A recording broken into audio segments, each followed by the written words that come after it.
Good morning. It is just before 7 o'clock. I don't know if you heard the cat then. They always love going crazy first thing in the morning. Um, it's just before 7 o'clock, and I thought I'd give you a reading update for last week. It was a very strange week because I had a friend come and stay, so I didn't do the normal reading that I would normally do. So I'm going to start off with what I'm currently reading.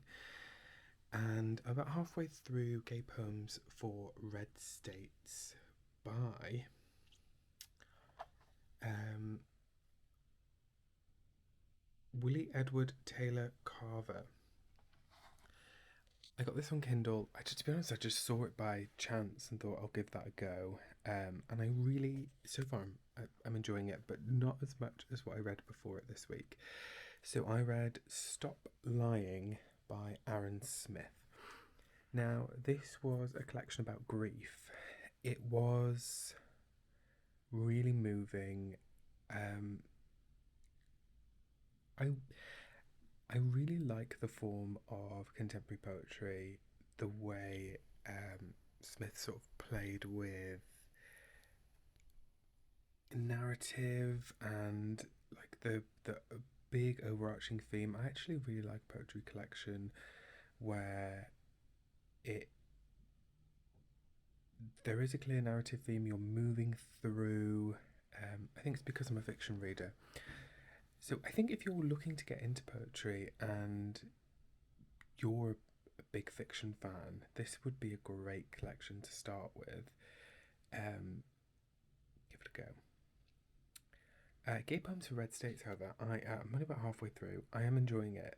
The author is an educator, or was a teacher, and there is an introduction where he sort of talks about how difficult that became and leaving a red state and then coming back to it to really have another go. And then I think he stuck at it teaching there for 10 years just because of that sort of strong obligation he felt to his students of just not wanting to let them down or sort of leave them without hope or a voice, or someone that enabled them to have a voice in a state where like maybe that would have been quite difficult.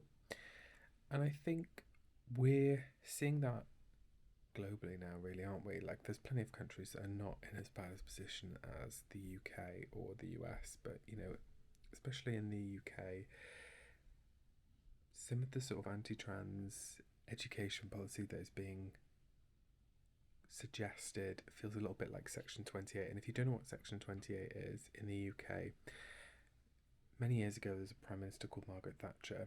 I think she came into power in the late 70s, and she was in power for a very long time. And one of her horrifying legacies was this policy called Section 28, which I think the closest thing for an international, like if you're living in another country, especially the US, if you're looking for something to try and understand that by, it's a little bit like, is it Florida and their Don't Say Gay bill? It essentially prevented teachers from the promotion of homosexuality, and what that meant is basically they just couldn't say anything affirming. Um, she famously had a quote that was really unpleasant. We won't go into it here, but oops, there's the cat jumping on the desk. But you get the idea.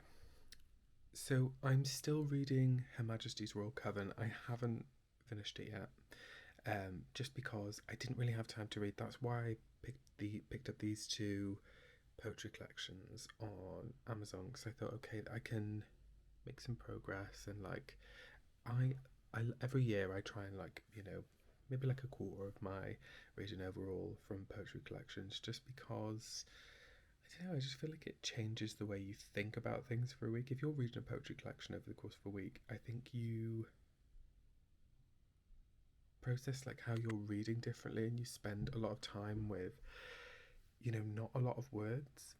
And I do think that's beneficial. I recommend it to everyone. But this week, I think I'm going to hopefully finish Her Majesty's Royal Coven, and also just read some like some sweet romance. I think that's my goal for this week anyway, and also to get some writing done. I really want to do lots of writing this week as well, so that's going to be my big goal. Over the weekend, I've actually had a great week, had a great weekend. So my friend came to visit on Wednesday. She was working in London, so she came across to Cardiff to come stay with us till Sunday. And with our other friend, we just went out and we went for food. And I'm on a bit of a weight loss journey at the moment. I actually started Manjaro last Monday, so it's a week today. And even with going out, and we had some cocktails and we had nice food, like we went to a taco place. We went out on Saturday, we went to Penarth Pier and walked along the prom there and around the town and looked in the bookshop, and it's a really lovely place. If you haven't been to Penarth, you need to go. You need to just have a little seaside trip. But it's a beautiful pier. It's a beautiful pier because it's not it's not crammed full of stuff.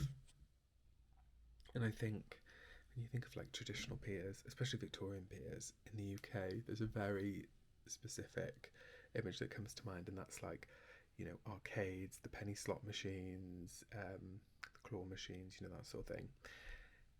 This one, there's a pier pavilion on the end that has a cinema in it, and if you've watched Doctor Who, the last series, it's actually the cinema where the Doctor and Belinda go.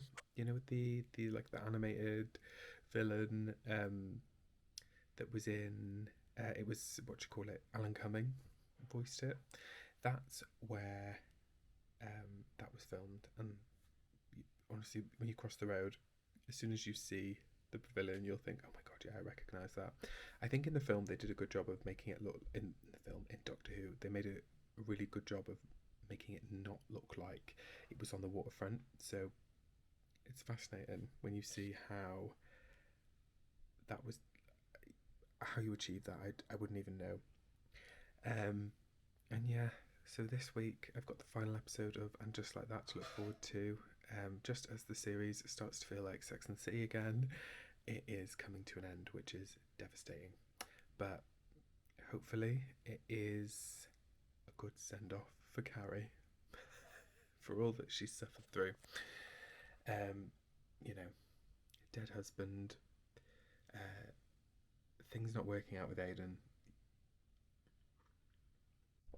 Just having a sip of my morning coffee. And yeah, I hope you have a good week. I hope this week is filled with reading for you. I might put my Goodreads link in the description below just so you can follow and we can see what each other are reading. But comment below what you've been reading this week, and if you have any recommendations for me. If you've seen any of my previous videos and you think, oh, there's something I'd like to recommend, or based on this week there's a poetry collection, or any queer romance, or a Majesty's Royal Coven, that sort of contemporary fantasy set in our world that you think I'd enjoy, please do let me know. And enjoy your week. Happy reading, happy writing, happy knitting, happy whatever you do.